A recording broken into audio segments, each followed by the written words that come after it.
This week on the Unabated podcast, I sit down with Captain Jack to talk about his adventures with the Massachusetts Gaming Commission, and we talk some baseball with Spreadapedia. It's a great show. Let's get to it. If the guy goes unabated, that's the new word, unabated. That's too big a word. That's like mayonnaise. I'm assuming that's the biggest word I know. Hello, everybody, and welcome on into the Unabated podcast. I'm Thomas Viola, and joining me, as always, Mr. Unabated himself, Captain Jack Andrews. Jack, you're making some headlines and some news this week, and for once, not for a bad reason here. You were the star of the Massachusetts Gaming Commission hearings the other day. Yeah, that was a great opportunity. The Massachusetts Gaming Commission has been discussing player limits for actually about a year and a half. It's been a slow evolving conversation, and they finally got to the point where they were having a public hearing roundtable about it. And I had thrown my hat in the ring to participate, and they chose Rufus to be the voice of the players, even though he hadn't volunteered.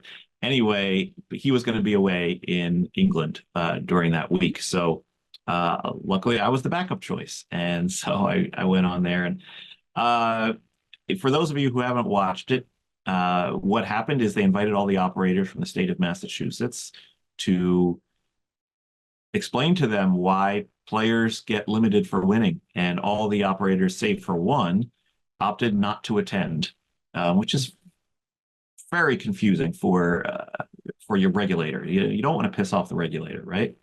So it was kind of a little bit of an empty open forum because it was only the players, a problem gambling representative, and then a industry consultant kind of giving their opinions on things. And anytime you do something in a regulatory hearing type of structure, it is very structured. And as a result, you don't kind of get to say everything you want to say. I had 3 pages of notes, and I think I got through about half of 1 page of things that I had hoped to say. I think it's a very interesting. It's a very interesting strategy from the operators. Like, yes, Bally's did show up, but everybody else kind of taking a step back like that. It kind of made it so that you guys had free reign to talk with the regulators without much resistance. And I think that was probably a misstep on the operators' parts, but hopefully is going to produce some good results for us as the bettors, because I feel like you were able to really get in and say a lot of what needed to be said, even if you didn't get through all your notes. Yeah, and so, what needs to happen? I'm not really sure what needs to happen. It was clear the regulators had no idea before this all started to come to light that winning players could be told, we don't want your action anymore. And to them, that didn't seem fair. That didn't seem like, these operators exist here. Yes, they exist to take people's money, but they don't exist to basically not give you a fair chance to win. And that's what the regulators really want to dig in on and see what's going on. The operators have the right to refuse service to anyone to lower limits based on whatever they feel is necessary. It's not the legality that's a question here. Yeah. It's the fundamental fairness of it all. And I understand all sides of this debate, and there are a lot of sharp bettors out there that say, well, if they were to take away the ability to limit, they would also take away all of these props that we've been banging them on. And we'll talk to Jason here in a little bit, and he's going to talk a little bit about like the multitude of baseball props that are out there these days. And so they're saying, if they take away the limits, they'll take away these markets. I'm not so sure of that, because when you have these regulated markets, you have competition, and basically each of these operators is trying to outdo their fellow operators. That's why we had promos and bonuses that were too good to be true and just kept escalating and escalating, because they have to compete at that level. And I think they will still have markets available to everyone, even if they're unable to limit the way they used to. I also want to state that nobody's asking for uncapped limits on every market. Nobody's asking to bet $1 million on WNBA props. We're just I'm asking that. Well, yeah. And then you asked me for a loan of $1 million. That was the problem. People are just really asking for fairness in those limits. So don't give me a $3 limit and give somebody else a $3,000 limit. There needs to be some kind of scale. Somebody recommended that you can only limit down to 10% of what you would make available to everybody else. I think that's actually a fair way to look at it. So if the highest bet you'll allow on a market is $500, then the lowest bet would be $50. That's not great, but that kind of makes it a little bit at least more fair. And so, yeah, I think there's a lot of compromise here, Tom. There's a lot of ways that this can find a sweet spot to land in. And it doesn't mean that it's doom and gloom if one side wins or the other side wins, or if regulators decide anything can happen. We were having this conversation on Twitter yesterday, and I had said like I feel like there could be a path to a medium avenue that kind of works for everybody in the great spirit of government and compromise and nobody being truly happy about it. And someone asked like, okay, well, what would that path be? And it was like, I don't really know.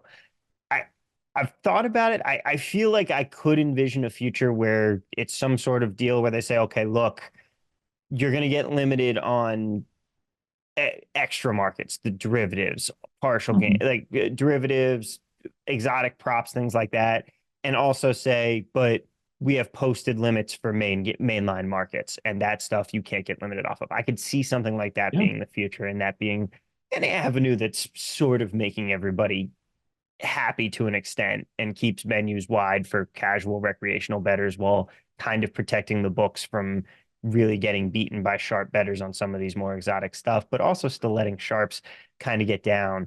And you touched on a really great point, and not to get into the politics of everything else, but the fact that regulators don't understand what's going on with gambling. This is the great spirit of government here, is where they step in and they're like, okay, well, we're going to regulate something, and then they don't really understand how it works. Like I'm a gun owner, and I see that debate on that side all the time. Whereas the people that come in to regulate this stuff, you're like, you don't really know what you're talking about.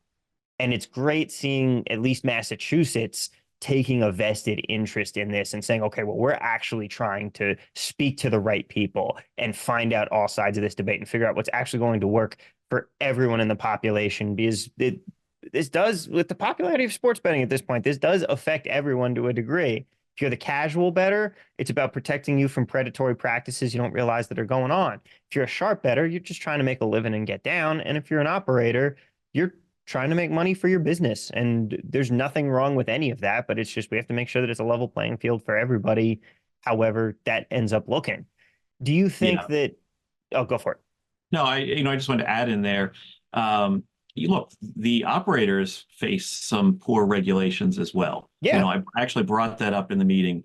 Is the reason there's not a Circa or a Prime or a Sport Trade or a Profit in Massachusetts is because they have to pay $1 million a year to hold a license. They have to pay a 40% up to a 40% tax rate. And they then also have to have a market access deal with a license holder, a stakeholder in the state, which will probably cost them another 5 million a year. There's no way a low margin operator can operate in Massachusetts. Yeah. And I bring that up to the regulators, and the regulators they kind of barked back at me, and they were like, "Hey, that's not our deal. That's the legislature. That's Mm-hmm. that's the people that wrote the law here." And they're right. Yeah. But that just goes to show you, like, not the operators don't all get their way. They're Yeah. still dealing with a lot of headwinds. And the players were obviously dealing with headwinds. The difference is that the operators have lobbyists and they have a war chest behind them and a bankroll to fight these things and shape it as they can. The players, we unfortunately don't have that, and that's why I cherish the opportunity to represent players in situations like this. I wish I was able to do more of this back in the nascent days of sports betting when we had a lot more legislative hearings as to how it was going to work in the state of fill in the blank. And, that's a missed opportunity on my part.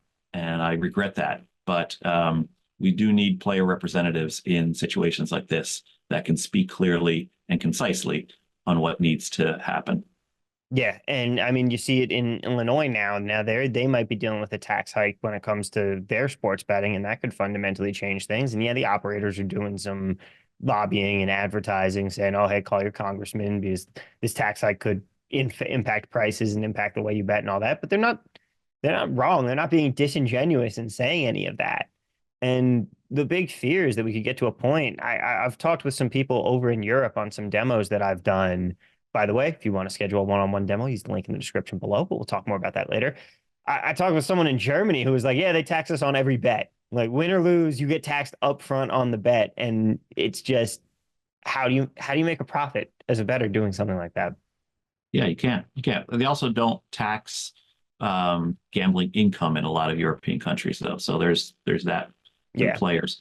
Yeah, look, New Jersey's actually facing a tax increase for operators. New Jersey, the state that's probably been the model for how it's worked the best to have a competitive industry. Over $1 billion a month is wagered each month in New Jersey on sports betting, and they want to raise the tax because right now it's a paltry 8.5% for retail and 13.5% for online. Look, a lot of what we have in New Jersey is a result of the lower tax structure. I have trouble kind of fighting the fight for the operators because they have the war chest. They should be able to find the lobbyists to fight this. Don't tell the players to fight this on your behalf and then threaten that they're going to make prices worse if they have to pay this extra tax. They'll make the prices worse whether they have to pay the extra tax or not. And the capitalistic nature of a industry is going to determine if prices actually go down despite taxes going up. So it's really they're disconnected. I hate when the sports books tell us to go contact their legislatures because of something they should be fighting for themselves. I will just point out on the flip side of that, doesn't hurt for both things to be happening. And I'm always going to side on less taxation, but that's just me.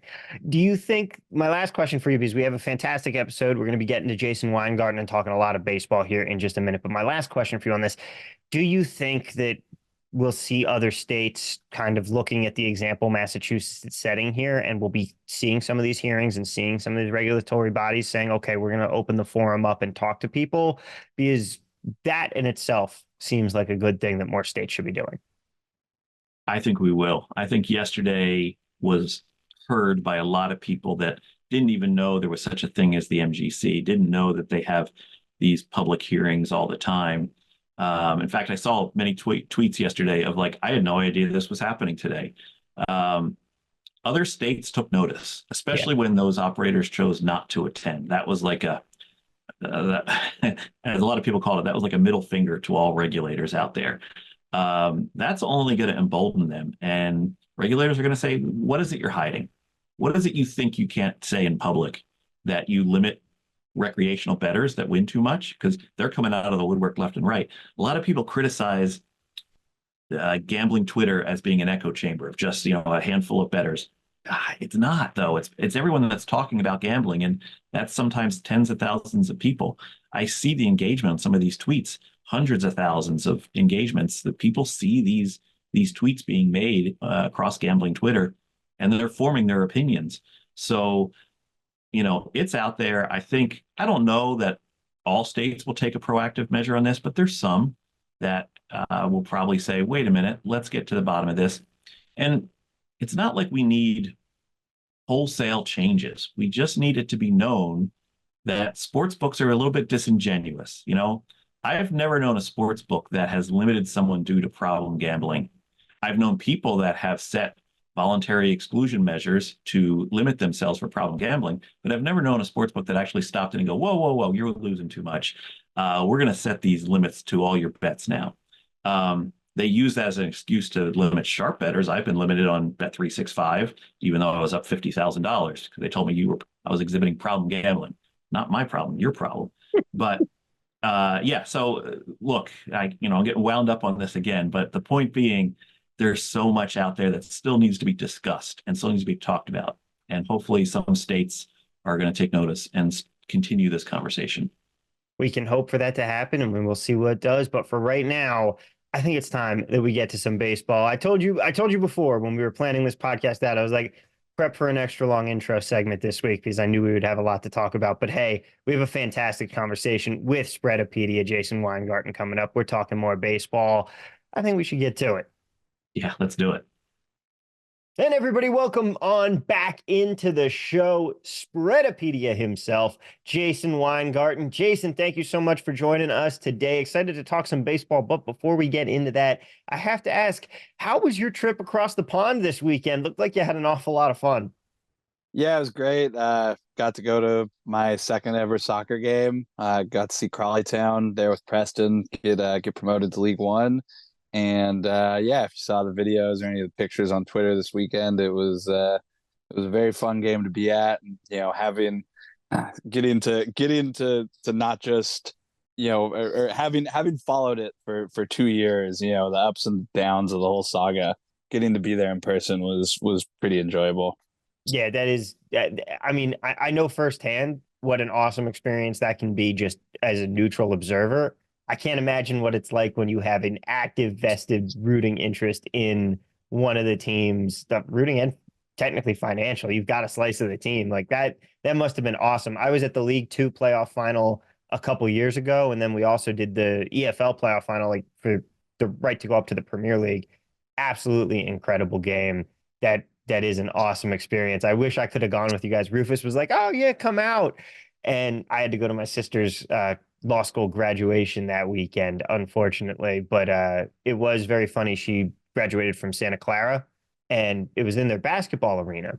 And we're just looking at up at the stands where they've got all the jerseys retired in the rafters, and it's just jersey, jersey, jersey, giant banner for Steve Nash. And it's like, hey, I wonder who the most important one here is. But that absolutely sounds like it was an awesome time. I'm glad you had fun. But the bigger question here, how's baseball season going for you so far? Been pretty good. The last couple weeks, I've had a back-to-back wedding trips before the London trip, so surprising amount of traveling in the last couple weeks for me. And with all the traveling and the weddings and the parties before the weddings and seeing friends and all that stuff, it does slightly cut into the amount of time you can pay attention to baseball, and that's sort of affected a little bit in the props that I'm betting every day. I've bet a lot less props, and a lot of it just is because I'm flying 2 days a week, or I'm going out at night, and there's just only so much time you could spend paying attention to everything with baseball, which is actually kind of one of the other things I've really noticed this year, and it's been kind of going this way for a while. And I follow so many people on Twitter, and there's so many people betting baseball. It's interesting to see with the legal books how different people approach baseball with strikeout props and home run props and doubles and first 5 innings and team totals, and it just goes on and on. Like, I see people doing all these really cool things, and I'm like, man, I wish I had time to think about that market or think about that market. And it's the amount of baseball betting options right now is practically infinite. Like, I don't know how you could, without serious computer assistance, go through all these markets every day on your own. Oh, I absolutely hear you on that one, Jason. Like baseball, not only is there infinite betting options, but with 15 games a day most days, it just keeps rolling on. And I know how you feel. If you take 2 days off, you're so far behind the curve. Like it takes a while to catch up. It's not like football where, okay, if I take Monday, Tuesday off, I get back in on Wednesday and not much has happened in between. Baseball, there's so much that happens in between. Um, hey, each year you always seem to find the outlier, the one long shot pick on some kind of futures market, and you're right more than you're wrong, at least by my account. Um, what's been your outlier play so far this year, and how's it doing?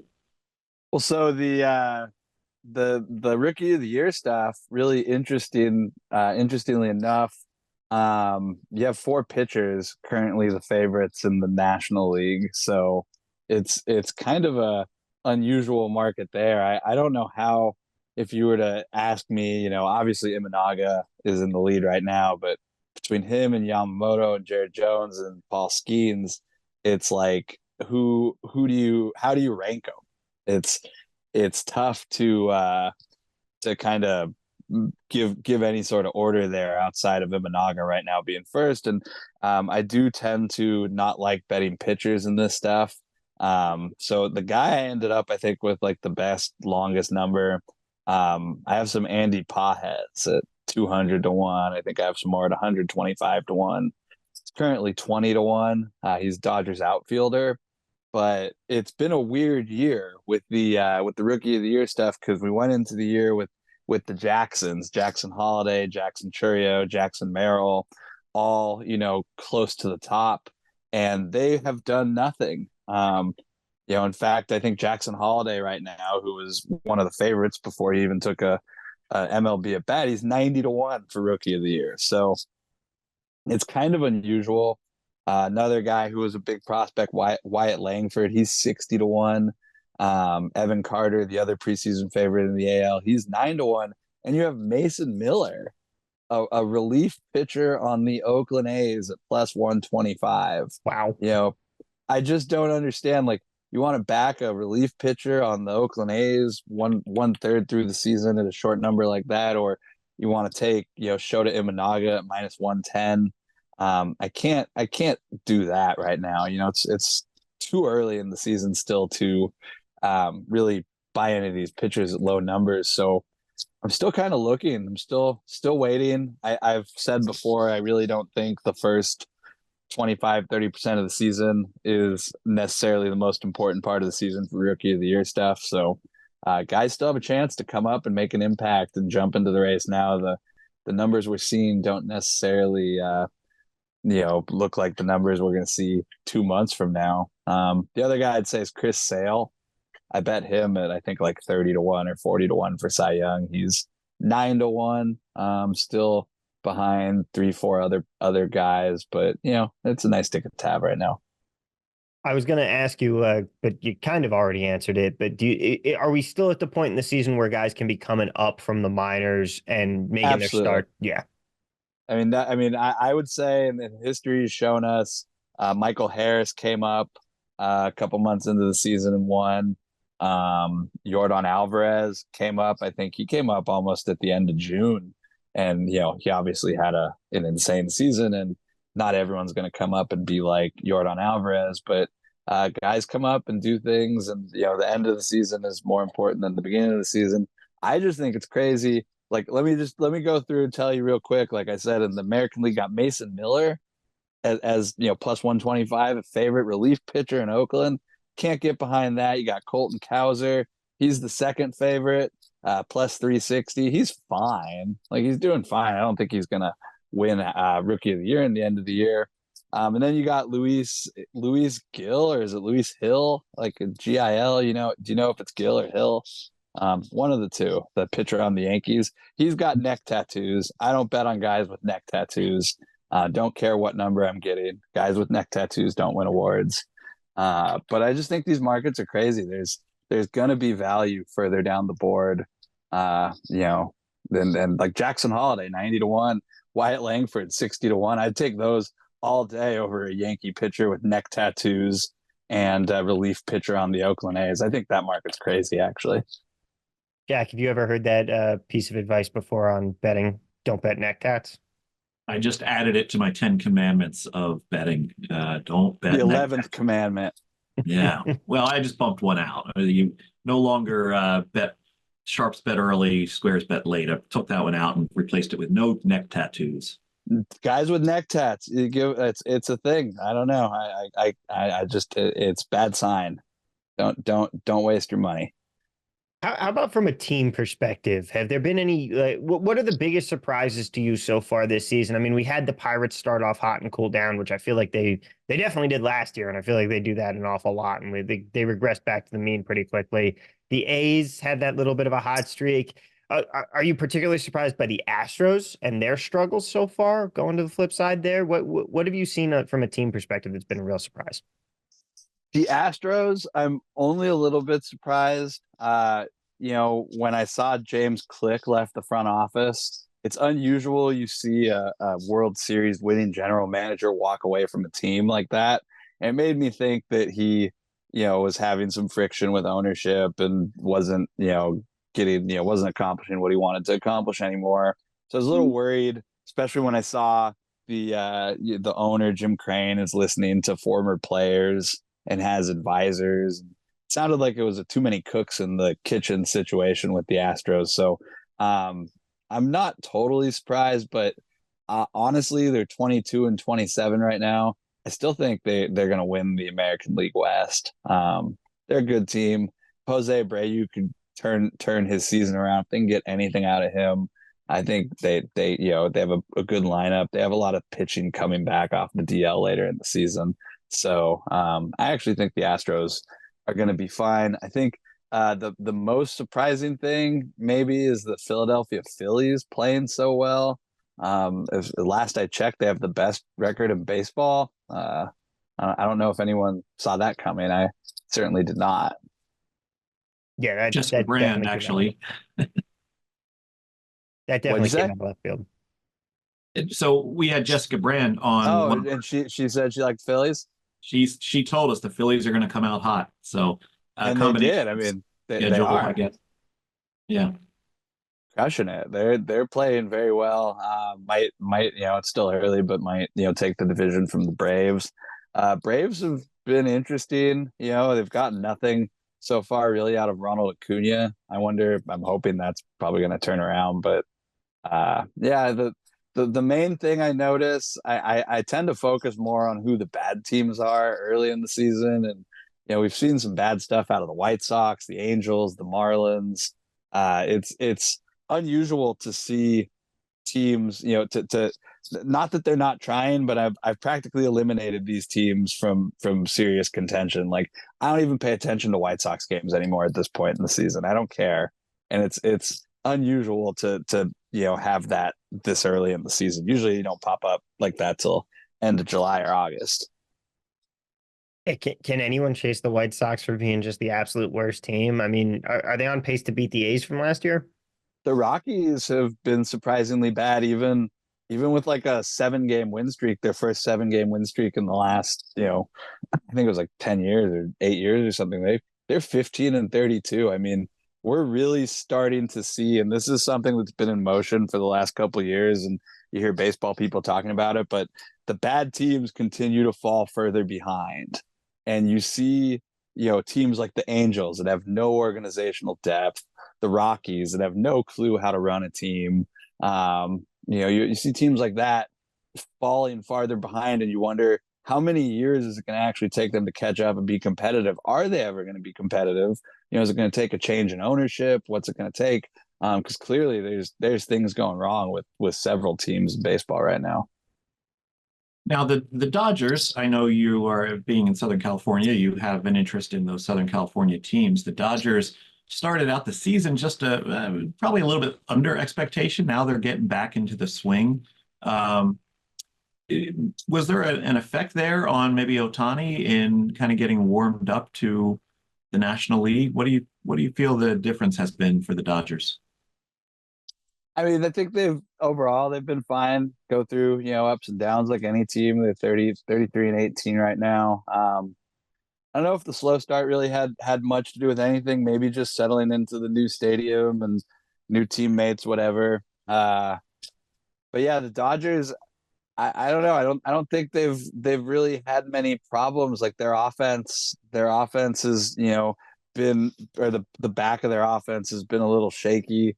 But that's typical for most teams. I don't know. I think they're fine. I think when you're looking at the serious contenders and the serious teams, especially in the National League, the Phillies have obviously vaulted into consideration. And when you spend money like the Phillies, you're always going to have good playoff caliber teams. Bryce Harper, Zach Wheeler, Trey Turner. I mean, those are good playoff level baseball players.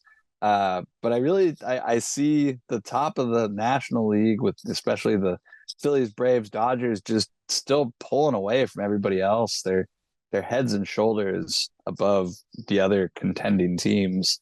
We're starting to see those barbells form again, where we have the really good and the really bad, and then we have a couple teams in the middle trying to figure out if they want to make a wild card run and how much a couple more wins is worth financially. When it comes to the prop side of things, is there anything that's been really particularly standing out? I know you haven't had as much time over the last couple of weeks to really bet those, but like I know that people were talking about dead balls early in the season. What are you seeing so far? Well, so one of the favorite subjects for everybody, the first innings, the yes no scores. Hmm. I did notice there were some really bad days if you're a yes score better, like just unusually skewed towards no. And fortunately, those were days I was either traveling or busy, and I didn't manage to blow myself out on those days. But I kept thinking, man, you could have gotten some really good numbers, and for no fault of your own, blown out your bankroll, you know, doing this just in a couple days. And it made me sort of wonder, are we dealing with a different ball again? I mean, that sort of pops up every year, and it's hard to say, definitively, is it a different ball, is it not? um but it is a worrying trend, especially if you want to bet these things every day. Seeing some of the skewed numbers, I think it was like 3 and 12, like back-to-back days or something, to the yes to the no. It was a little concerning just to see. And my main thought was, man, I'm glad I'm not overly invested in this market as I'd be getting my face ripped off, you know. So that was kind of a lucky avoidance there. Otherwise, like I said earlier, I see more and more people attacking the baseball markets in creative and interesting ways. I think that has been one of the benefits of the legal market, is you get all sorts of stuff. Like I said, home runs, doubles, stolen bases, pitcher outs. You can literally spend all day looking at this stuff and find cool things to bet. So I mean, I'm always looking at little different things like home runs, or finding situations where I think I can get a good prop in. But the other thing, like I said, is sometimes you really have to be committed to spending hours looking at baseball stuff if you want to go through all these markets every day. And some days I just don't have that much interest. I'd rather focus on sides and totals. But it's good stuff. There's just endless baseball stuff out there right now, and that's not even getting into AAA, which seems to be more widely available recently. And just like I said, endless stuff. It's really great. If you like volume, baseball is where it's at right now.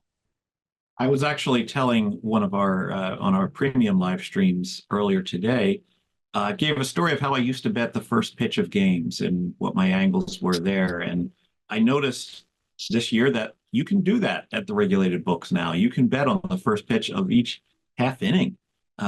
It's pretty amazing that that stuff's out there.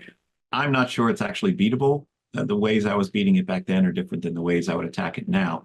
But you mentioned AAA, and I know, Jason, you've done some betting into foreign leagues as well, KBO, JPL, as well as Mexican baseball. Have you continued with that, and is there still opportunities in foreign leagues? I still look at AAA.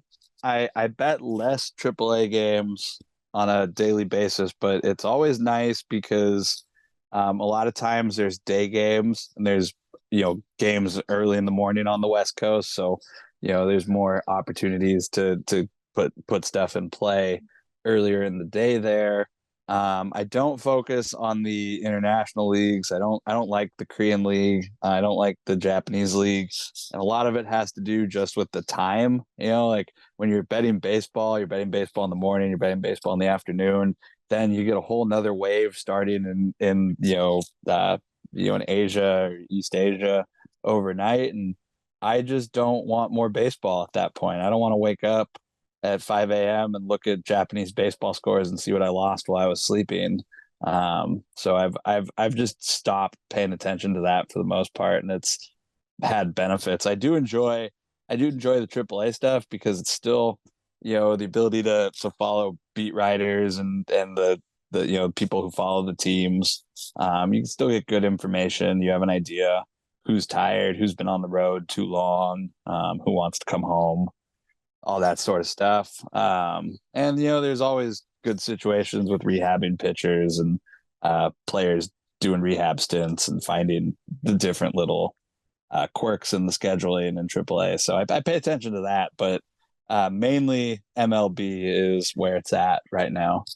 Jason, when it comes to the summer coming up here and when we really get into the thick of the doldrums of the MLB season, Jack has certainly talked about the seasonality of the sport and how you could kind of, if you wanted to, break up the Major League season into 3 mini seasons and how they change and how you want to attack them. Are you going to be looking at changing your process, changing how you attack things as we get into the summer months here, as the weather warms up? Are we going to see the trend towards the overs? What are you looking at here as we start to get into summer? Yeah, that is one nice thing. Obviously, you get the warmer weather, you get a little bit better baseball, at least more exciting baseball with home runs and the stuff people like. But as far as changing process as the season goes on, not much. I still bet mostly the same times. I still focus on the same markets. I'll probably do more stuff with props I have more time now after I've gotten done with the last couple weeks. But the only other thing I really like to pay attention to that I haven't fully been able to embrace, and I've seen they've been doing well, is hits, runs, errors. I like doing those. I think you can get a decent amount down on those. And there's like you said, there's plenty of games every day to bet. So I'll probably pay a little bit more attention to that. Otherwise, I mean, you got a full plate with sides and totals and AAA and MLB between all that.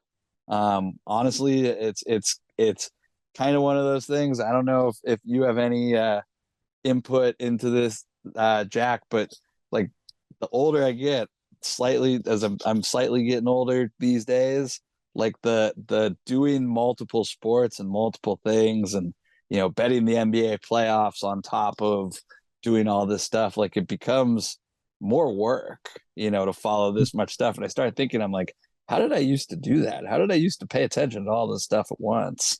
So I'm trying to narrow my focus down slightly to things I'm more interested in at this point. Yeah, absolutely, man. I look back at the times when I used to do everything in like Excel spreadsheets and I'd be manually updating numbers and I would be keeping up with all these different stats and information. And at that time, I was betting NBA and MLB. And I like that they didn't overlap, but this would be the time of year when there would still be some overlap going on. And yeah, it's tough. I've reached that age where I want to work smarter, not harder. And one of the ways to work smarter with baseball betting is to pick your battles, to find Exactly. the areas you're good at and just focus on them and don't try to be the jack of all trades, pun intended. But yeah, we're getting into what's called hitting season, right? It's when the ball starts flying a little further. I was actually looking at the odds screen today when we're recording this. There's a double-digit total in the game in Philadelphia. I think that's the first double-digit total of the year in Philly. That's a 10 on the Rangers-Phillies game. And so these are times when, like, I'll start looking at the Yerfies again, the yes run first inning. This is where we kind of catch some of the total are still maybe a little bit depressed because of how the ball's been flying earlier this year, as how the pitching has been going across the league. So maybe look to get some edges in the Yerfies coming up here. And then also look at areas that I want to kind of slow down in terms of any kind of baseball betting that I'm doing because we're getting to the time when everything's the same across the country in terms of weather. So there's less weather impact on the game. And teams are finding their own and the lines become a little bit more certain. And so I think it's tougher to get an edge in these summer months. That's why I'm glad we have the WNBA because that gives me another sport that I can, just tinker with here and there. And I think there's still some edges to be found. Yeah, no, I mostly agree with that. The stuff with the heating up of the temperatures and the summer baseball is absolutely a real thing, and I do personally hope that it transfers over to some good first inning prices because honestly, like I hate I hate to talk about this stuff so much because I see it becoming such a marketing and like a marketing thing for sports books. Advertising the yes and the no's, mostly the no's. But truthfully, being a yes better has not been a winning proposition for quite some time now. And it sucks. It used to be practically free money, and now it's not. I hope it comes back. Unfortunately, if history is any indication, typically when a free money edge dries up, it usually never comes back again. So I'm not super optimistic about it. It's been so inconsistent for the last, I'd say like 2 years plus now, that I do find myself wondering if it's ever going to be worth doing again. Truthfully, jury's still out on whether it will be or not. I honestly couldn't tell you. The public consent there is still that they love the no. It's the paradox, right? Every public bettor likes to see things happen. They like betting the overs and the yeses, but when it comes to the first inning, they for some reason believe that, oh no, there's no chance that we're going to get a run. There's going to be three outs each team. It's so rare. So yeah, I think the momentum is still there from the public to keep the prices lower, but there has been some awakening in the past 2 years of sports books starting to price these without it being just a derivative of the game total. But yeah, this is when I say to myself, stop talking, don't say anymore. So yeah, we'll leave it at that. Jason, thank you so much for joining us here today. As always, we'll certainly be bringing you back on to talk more baseball as we get through into the summer here. If you guys want to check Jason out, of course, you can find him on Twitter at Spreadapedia. Where else can people find your work, Jason? Mostly Twitter. That's it. I'm on VSiN a couple times a week. Not really doing much with them or anyone else right now other than just my own baseball stuff, and gonna work through baseball this summer and see what to do after that. And hey, we are excited to say if you want to keep working on baseball too, Jack. I mean, we're not quite at release time yet, but yeah, people should be checking out the Unabated screen as well pretty soon when it comes to baseball, because we have some fun stuff coming up right around the corner. Stay tuned for more information about that on some future episodes over the next week or two, but we're getting pretty imminent to talking about some big stuff. Very excited to talk about that. But of course, if you want to check out Unabated for yourself, use the link in the description of this video. Sign up for a one-on-one demo. You get a free trial of Unabated, and you get to sit down, get on a Zoom call with me personally. Like that's who you're probably going to be talking to. Every so often you'll get our buddy Johnny Moe, but most of the time you're going to be sitting down with me. I'll walk you through the Unabated tools, show you how they work, the ins and outs, and get you started on the path to some plus EV betting. Of course, with the show, you know the drill. Help us out. Give us that support. If you like the show, tell your friends about us. Leave that 5-star rating and review. If you do not like the show, tell your enemies, trick them to listening to us instead. We'll take all the numbers that we can get. Just don't leave a review. And in the meantime, of course, as always, best of luck, everybody. And let's cash some tickets. We'll see you next episode.